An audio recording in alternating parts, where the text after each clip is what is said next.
கிட்டத்தட்ட 60 வருஷத்துக்கு அப்புறம் ஒரு பிரிசனை இப்போ மறுபடியும் ரீஓப்பன் பண்ண போகிறதா வந்து அமெரிக்காவில் அறிவிச்சிருக்காங்க.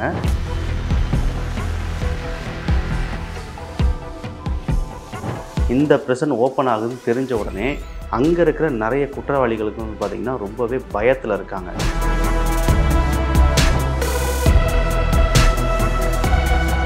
தப்பிக்க ட்ரை பண்ணால் கண்டிப்பாக மரணம் தான் அப்படின்ற இந்த பிரிசன்லேருந்து ஒரு 3 பேர் தப்பிச்சும் போயிருக்காங்க.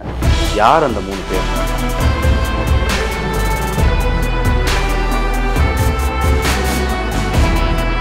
இந்த பிரிசன் மூடப்பட்டு பல வருஷம் ஆனதுக்கப்புறம் யூஎஸ் கவர்மெண்ட்டுக்கு ஒரு லெட்டர் வருது. நான் தான் இந்த அல்காட்ரஸ் ஜெயிலேருந்து தப்பிச்சவன், இப்போ நான் ரொம்ப சந்தோஷமாக இருக்கேன்னு சொல்லிட்டு ஒரு லெட்டரும் வருது. அதில் 2 பேர் தான் ஆங்கிலின் பிரதர்ஸ். அந்த ஹோல் வழியாக மேலே போய் அவங்க வந்து மேலே இருந்து தான் இங்கேருந்து தப்பிக்கிறதுக்கான வழியையும் அந்த பிளானையும் வந்து போட்டுட்டு இருந்திருக்காங்க. ஒரு ஆள் தூங்குற மாதிரியே செட் பண்ணிவிட்டு இவங்க வந்து மேலே போயிட்டு இதுக்கான பிளான்ஸை வந்து போட்டிருக்காங்க. அது மட்டும் இல்லாமல் இதுக்கப்புறம் இருக்கிறது தான் பெரிய சவால், அந்த கடலை கடக்கணும். ஆலன் வெஸ்ட்டுக்கு இந்த சீலை உடைக்கிறது அந்த இடத்துல வந்து பார்த்திங்கன்னா கொஞ்சம் டைம் எடுத்துருந்துருக்கு. அவரால் வந்து அவ்வளோ சீக்கிரத்தில் அந்த சீலை வந்து ஓப்பன் பண்ணவே முடியல. ரொம்ப கஷ்டப்பட்டு பார்த்துருக்காரு. ஆனால் நேரம் விரையும் காரணமாக வந்து பார்த்திங்கன்னா அவரால் வெளியே வரவே முடியல. மறுநாள் எப்பவும் போல் செக்கிங் நடக்குது. அப்போ தான் தெரியுது இந்த பிரிசன்ல இருந்து அந்த 3 கைதிகளை வந்து காணோம் அப்படின்றது காலையில் தான் தெரியுது.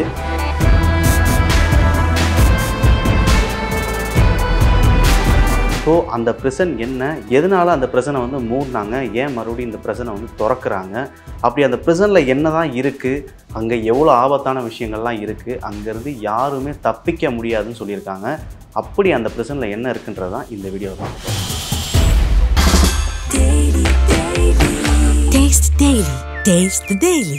அல்காட்ரஸ்ன்னு சொல்லப்படுற இந்த பிரிசன் ஒரு தீவு. இந்த தீவில் தான் இந்த பிரிசன் வந்து அமைஞ்சிருக்கு. ஸோ இப்போ இருக்கிற நார்மலான ஜெயிலுகள்லாம் வந்து நம்ம எடுத்துக்கிட்டால், ஒரு ஜெயிலேருந்து ஒரு ஆள் தப்பிச்சு போகணுன்னா என்னெல்லாம் பண்ணணும்?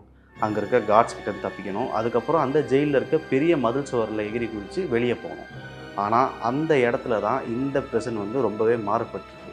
ஏன்னா அந்த பிரிசன்லேருந்து தப்பிக்கிறது அவ்வளோ லேசான விஷயம் கிடையாது. உள்ளே இருக்கிற காட்ஸை மீறி வெளியே வந்தாலும் பெரிய மதில் சுவர்கள், அதை தாண்டி வெளியே வந்தால் அதுக்கப்புறம் இருக்கிறது பறந்து விரிஞ்ச கடல் தான். அங்கே இருக்கக்கூடிய பெரிய அலைகளும் சரி, அந்த அதிகமான நீரோட்டத்துலேயும் மாட்டி செத்தே போயிடுவாங்க. அங்கே அது மட்டும் கிடையாது, அந்த கடல் பகுதியில் சுற்றிக்கிட்டு இருக்கக்கூடிய சுறா மீன்களுக்கு இரையாயும் அங்கே வந்து சாகிறதுக்கான வாய்ப்பு இருக்குது. ஸோ இப்படிப்பட்ட ஒரு சிறையை தான் இப்போ அமெரிக்கா வந்து திறக்கிறோன்னு சொல்லியிருக்காங்க. இப்போ ட்ரம்ப் ஆட்சியை பிடிச்சதுக்கப்புறம் நிறைய விஷயங்களில் வந்து அவர் வந்து நிறைய மாற்றங்களை ஏற்படுத்திக்கிட்டு இருக்காரு. அயல் நாடுகளோட வரிகளை வந்து பார்த்திங்கன்னா அதிகப்படுத்துறது, இந்த மாதிரி நிறைய விஷயங்களை வந்து உள்நாட்டிலே சில விஷயங்களை வந்து ரொம்ப மாறுதல்களை வந்து கொண்டு வந்துக்கிட்டு இருக்காரு. அந்த அடிப்படையில் இப்போ அவர் இன்னொரு விஷயத்துலேயும் வந்து கவனம் செலுத்தியிருக்காரு. அதாவது அமெரிக்காவில் குற்றங்களோட எண்ணிக்கை வந்து அதிகமாகிட்டு இருக்கு. ரொம்ப மோசமான குற்றவாளிகள் வந்து அங்கே அதிகரிச்சுக்கிட்டு இருக்காங்க. இவங்க எல்லாரையும் வந்து கட்டுப்படுத்தணும். இவங்களுக்கு எல்லாருக்கும் வந்து பார்த்திங்கன்னா ஒரு கடுமையான தண்டனையை கொடுக்கணும். அதுக்கு இந்த அல்காட்ரஸ் பிரிசனை வந்து திறக்கணும் அப்படின்னு சொல்லிட்டு இன்றைக்கி அறிவிச்சிருக்காரு. இந்த பிரிசன் வந்து 1934 1963 வரைக்கும் செயல்பாட்டில் இருந்துச்சு. இந்த பிரிசனை மூடுறதுக்கான காரணம் என்னன்னா, இந்த பிரிசன் வந்து தீவில் இருந்தனால அந்த பிரிசனுக்கு தேவையான பவர் சப்ளையாக இருக்கட்டும், அதுக்கப்புறம் உணவுப் பொருட்கள், இந்த மாதிரி நிறைய விஷயங்களை வந்து கரையிலிருந்து தான் இந்த பிரிசனுக்கு கொண்டு வர வேண்டி இருந்துச்சு. அந்த பிரிசனில் ஒர்க் பண்ணிட்டு இருந்த அந்த ஜெயிலர்ஸாக இருக்கட்டும், அந்த காவல்துறை அதிகாரிகளாக இருக்கட்டும், அங்கேயே தான் தங்கியிருந்தாங்க. அந்த குடும்பங்களுக்கு தேவையான உணவுப் பொருட்களாக இருக்கட்டும் எல்லாமே கரையிலிருந்து தான் வர வேண்டியதாக இருந்துச்சு. இது வந்து ரொம்பவே எக்ஸ்பென்சிவாக இருந்துச்சு. அதாவது அங்கே கொண்டு வரதுக்கான செலவுகள் வந்து ரொம்பவே அதிகமாக இருக்குது. இப்போ கரையில் இருக்க ஒரு ஜெயிலுக்கு வந்து அதுக்கான எக்ஸ்பென்ஸ் ரொம்ப இருக்காது. ஆனால் இந்த பிரிசன் வந்து தீவில் இருக்கிறனால இதுக்கான செலவு வந்து ரொம்ப அதிகமாக இருக்குது. இதை வந்து நம்ம கட் பண்ணணுன்றதுக்காக 1963 இந்த பிரிசனை வந்து க்ளோஸ் பண்ணுறாங்க. அதுக்கப்புறம் இந்த பிரிசன் வந்து திறக்கப்படவே இல்லை. இந்த பிரிசனான அல்காட்ரஸ் பிரிசனை ஒரு சுற்றுலாத்தலமாக மாற்றிடுறாங்க. கிட்டத்தட்ட வருஷத்துக்கு 1 கோடி மக்கள் வந்து அந்த பிரிசனை வந்து பார்த்துட்டு போகிறதா வந்து சொல்லப்படுது. ஸோ இப்படிப்பட்ட பிரிசன், அதாவது யாருமே தப்பிக்கவே முடியாது, ஒருவேளை தப்பிக்க ட்ரை பண்ணால் கண்டிப்பாக மரணம் தான் அப்படின்ற இந்த பிரிசன்லேருந்து ஒரு 3 பேர் தப்பிச்சும் போயிருக்காங்க. யார் அந்த 3 பேர்? இந்த பிரிசன் மூடப்பட்டு பல வருஷம் ஆனதுக்கப்புறம் யூஎஸ் கவர்மெண்ட்டுக்கு ஒரு லெட்டர் வருது. நான் தான் இந்த அல்காட்ரஸ் ஜெயிலேருந்து தப்பிச்சவன், இப்போ நான் ரொம்ப சந்தோஷமாக இருக்கேன்னு சொல்லிட்டு ஒரு லெட்டரும் வருது. யாருமே தப்பிக்க முடியாத இந்த பிரிசன்லேருந்து இந்த 3 பேர் மட்டும் எப்படி தப்பிச்சு போனாங்க அப்படிங்கிறத பார்க்கலாம். சில குற்ற செயல்கள் புரிஞ்சதுக்காக 4 பேரை இந்த பிரிசனுக்கு வந்து பார்த்திங்கன்னா ஒன்றா கொண்டு வராங்க. அதில் 2 பேர் தான் ஆங்கிலின் பிரதர்ஸ். இவங்க செஞ்ச குற்றமானது இவங்க ஆரம்ப கட்டத்தில் தோட்டம் அமைச்சு அதில் வந்து ஒர்க் பண்ணிட்டு இருந்திருக்காங்க. பேங்கை ராபர் பண்ணலாம் அப்படின்னு சொல்லிட்டு டிசைட் பண்ணி பேங்கையும் ராபர் பண்ண ஆரம்பிக்கிறாங்க. ஆனால் இவங்க 2 பேருக்கும் ஒரு கொள்கை இருந்திருக்கு. அதாவது நாம் பொதுமக்களை யாரையும் வந்து துன்புறுத்தக்கூடாது, நம்மளோட நோக்கம் வந்து ராப் பண்ணுறது மட்டும்தான் அப்படின்னு சொல்லிட்டு இவங்க டிசைட் பண்ணி இவங்க ராபும் பண்ணுறாங்க. ஸோ கொள்ளையடிக்கிறதுனா கண்டிப்பாக வந்து ஏதாச்சும் ஆயுதங்கள் வந்து யூஸ் பண்ணணும். இவங்க யூஸ் பண்ண ஆயுதம் துப்பாக்கி.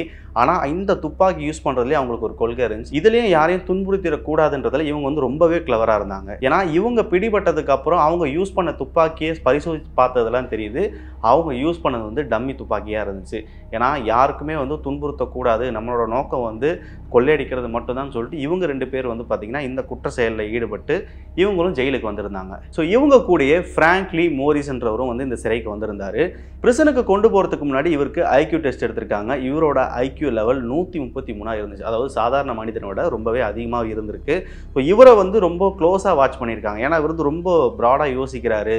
இவர் வந்து இந்த சிறையிலேருந்து தப்பிக்கிறதுக்கான பாசிபிலிட்டிஸ் வந்து அதிகமாக இருக்குது. இவரை வந்து யார்கிட்டையும் பேச விடக்கூடாது. அவரை வந்து ரொம்பவே க்ளோஸாக வாட்ச் பண்ணியிருக்காங்க. ஸோ 3ஆவதாக வந்த நபர் தான் ஆலன் வெஸ்ட். இவர் கொஞ்சம் பலசாலி, ஆனால் வந்து ஐக்யூ லெவல் ரொம்ப கம்மியான ஒரு ஆள், ரொம்ப முரட்டத்தனமாக இருக்கக்கூடிய ஒரு ஆளுன்னு சொல்லலாம். இவங்க 3 பேரும் தான் ஒன்றா வந்து இந்த பிரிசனுக்கு வராங்க. இவங்க 3 பேரையும் பக்கத்து செல்ஸில் வந்து அடைச்சி வைக்கிறாங்க. இவங்க கொஞ்ச காலம் வந்து இந்த பிரிசன்லேயே இவங்களோட காலங்கள் போகுது. ஆனால் ஒரு கட்டத்துக்கு மேலே இந்த பிரிசன்லேருந்து நம்ம தப்பிக்கணும் அப்படின்றதுக்கு கிளவராக அதுக்கப்புறம் பிளான் போட ஆரம்பிக்கிறாங்க. இந்த அல்காட்ரஸ் சிறை ரொம்ப நார்மலான சிறையே கிடையாது. முன்னாடியே சொல்லியிருந்த மாதிரி இந்த சிறையிலேருந்து வெளியே போனாலும் கடல் இருக்குது, கடலை தாண்டி போனால் அதுக்கப்புறம் கரை இருக்குது, கரையில் கண்டிப்பாக போலீஸ் இருப்பாங்க. தப்பிச்சு போகிறதுங்கிறது ரொம்ப சாதாரண விஷயமே கிடையாது. ஒன்று மரணம் தான் நேரும் அப்படின்ற பட்சத்தில் இவங்க 3 பேர் சேர்ந்து ரொம்ப கிளவராக வந்து ஒரு பிளானை வந்து போடுறாங்க.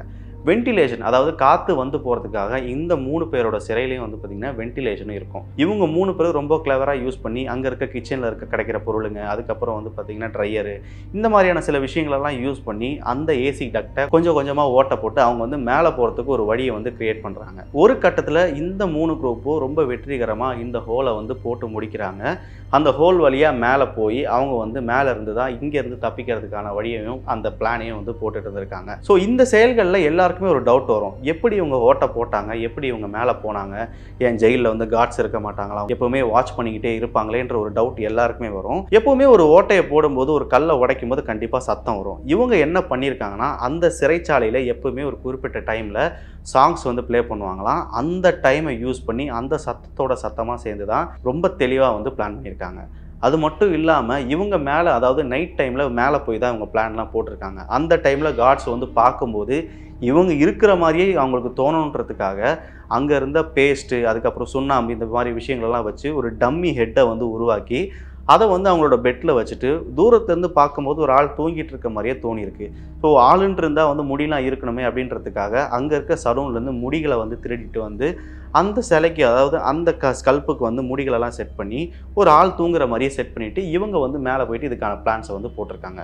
ஸோ ஒரு வழியாக வந்து மேலே வந்தாச்சு. அது மட்டும் இல்லாமல் இதுக்கப்புறம் இருக்கிறது தான் பெரிய சவால், அந்த கடலை கடக்கணும். ஸோ அந்த கடலை கடக்கிறதுக்காக அந்த 3 பேரும் சேர்ந்து போட்ட பிளான் தான் அங்கே இருக்கிற ரெயின் கோட்ஸை யூஸ் பண்ணி ஒரு ஏர்போர்ட் மாதிரி அவங்களே வந்து அங்கே ரெடி பண்ணுறாங்க. ஸோ அதை யூஸ் பண்ணி ஈஸியாக அந்த கடலை வந்து கிராஸ் பண்ணிடலாம்னு சொல்லிட்டு இவங்க ரொம்ப கிளவராக பிளான் பண்ணுறாங்க.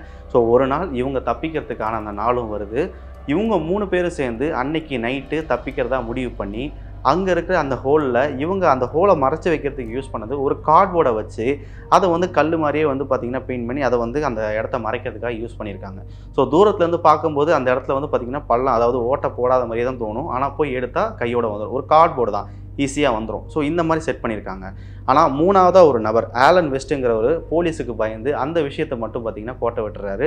அந்த சீலை வந்து அவர் வந்து கல்லில் செஞ்சு வச்சுருக்காரு. ஏன்னா வந்து அவர் மாட்டிப்பார், போலீஸ்கிட்ட மாட்டால் அது பெரிய பிரச்சனையான்றதுக்காக சின்ன கல்லில் வந்து, அதாவது கற்களை வச்சு அந்த சீலை வந்து ரெடி பண்ணியிருக்காரு. இவர் வந்து ஒவ்வொரு நாளும் பிளான் போடுறதுக்காக மேலே வரும்போது இதை வந்து எடுக்கிறதே அவருக்கு ரொம்ப கஷ்டமாக இருக்குது, ரொம்ப டிலே ஆகுது அப்படின்றது வந்து அந்த பிரச்சனை ஆரம்பத்திலே இருந்திருக்கு. இந்த ஆங்கிலின் பிரதர்ஸும் அதுக்கப்புறம் ஃப்ராங்க்லி மோரிஸும் வந்து பார்த்திங்கன்னா ஈஸியாக அந்த கார்ட்போர்டை எடுத்துகிட்டு ரொம்ப ஈஸியாகவே வந்து மேலே போயிடுறாங்க. ஆலன் வெஸ்ட்டுக்கு இந்த சீலை உடைக்கிறது அந்த இடத்துல வந்து பார்த்திங்கன்னா கொஞ்சம் டைம் எடுத்துருந்துருக்கு. அவரால் வந்து அவ்வளோ சீக்கிரத்தில் அந்த சீலை வந்து ஓப்பன் பண்ணவே முடியல. ரொம்ப கஷ்டப்பட்டு பார்த்துருக்காரு. ஆனால் நேரம் விரயம் காரணமாக வந்து பார்த்திங்கன்னா அவரால் வெளியே வரவே முடியல. ஆனால் ஆங்கிலின் பிரதரும் அதுக்கப்புறம் வந்து பார்த்திங்கன்னா ஃப்ராங்க்லி மோரிஸ் இவங்க வந்து பார்த்திங்கன்னா மேலே போயிட்டாங்க. மேலே போயிட்டு அங்கேருந்து அங்கே இருக்கிற கார்ட்ஸு அவங்கள எல்லாருமே வந்து பார்த்திங்கன்னா ரொம்ப கிளவராக கடந்து போயிட்டு அங்கே இருக்கிற வாட்ச் டவர்லேருந்து வர லைட்டில் சிக்காமல் அவங்க அந்த கடல் பக்கத்தில் போயிடுறாங்க. அதுக்கப்புறம் அவங்க ரெடி பண்ண அந்த ஏர்போட்டை வச்சு அந்த இடத்துல இருந்து அந்த கடல் வழியாக அவங்க தப்பிச்சு போயிடுறாங்க. மறுநாள் எப்பவும் போல் செக்கிங் நடக்குது. அப்போ தான் தெரியுது இந்த பிரிசன்லேருந்து அந்த 3 கைதிகளை வந்து காணோம் அப்படின்றது காலையில் தான் தெரியுது. இதுக்கான விசாரணைகள் வந்து தொடர்ந்து போகுது. அவங்களுக்கு ஒரு குழப்பம், எப்படி இவங்க இங்கேருந்து தப்பிக்க முடியும், எப்படியா இருந்தாலும் அவங்க வந்து கடலில் மாட்டி இறந்துருப்பாங்க அப்படின்னு சொல்லிட்டு ரொம்பவே தேடுறாங்க. அது மட்டும் இல்லாமல் கரையிலையும் வந்து அவங்க வந்து தேட ஆரம்பிக்கிறாங்க. இப்படி யாராச்சும் வந்து பார்த்தீங்களான்னு சொல்லிட்டு கரையிலையும் வந்து நிறைய விசாரணைகள் போயிட்டு இருக்கு. ஆனால் பல வருஷம் விசாரணைக்கு அப்புறமும் அவங்க வந்து கிடைக்கவே இல்லை. அதுக்கப்புறம் போலீஸ் முடிவு பண்ணுறாங்க, கண்டிப்பாக வந்து இவங்க வந்து கடலில் சிக்கி இறந்துருப்பாங்க, இவங்க தப்பிச்சு போகிறதுக்கான வாய்ப்பே கிடையாதுன்னு சொல்லிட்டு இந்த கேஸை வந்து க்ளோஸ் பண்ணுறாங்க. ஆனால் அதுக்கப்புறம் தான் பல வருஷம் கழித்து நான் தான் இந்த ஜெயிலேருந்து தப்பிச்சவன்னு சொல்லிட்டு யூஎஸ் கவர்மெண்ட்டுக்கு ஒரு லெட்டர் வருது. எதுக்காக இந்த லெட்டர் போடணும், எதுக்காக தான் தப்பிச்சங்கிறத அவர் வந்து தெரிவித்தார்னா, இந்த பிரிசன், அதாவது அல்காட்ரஸ் பிரிசன்லேருந்து இது வரைக்கும் யாருமே தப்பிச்சது கிடையாது அப்படிங்கிற ஒரு வரலாறு இருக்குது. ஏன்னா ஒருவேளை தப்பிச்சு போனாலும் கண்டிப்பாக அந்த கடலில் மாட்டி இறந்துருவாங்க. அதனால் இங்கேருந்து ஒரு கைதி தப்பிச்சு போகிறதுக்கான வாய்ப்புன்றது 0 தான் அப்படிங்கிற ஒரு பேர் அந்த சிறைச்சாலைக்கு எப்போவுமே இருந்துச்சு. அந்த ஒரு பேரை உடைக்கிறதுக்காக தான் இந்த கைதி அந்த லெட்டரும் போட்டிருக்காரு. Taste the Daily.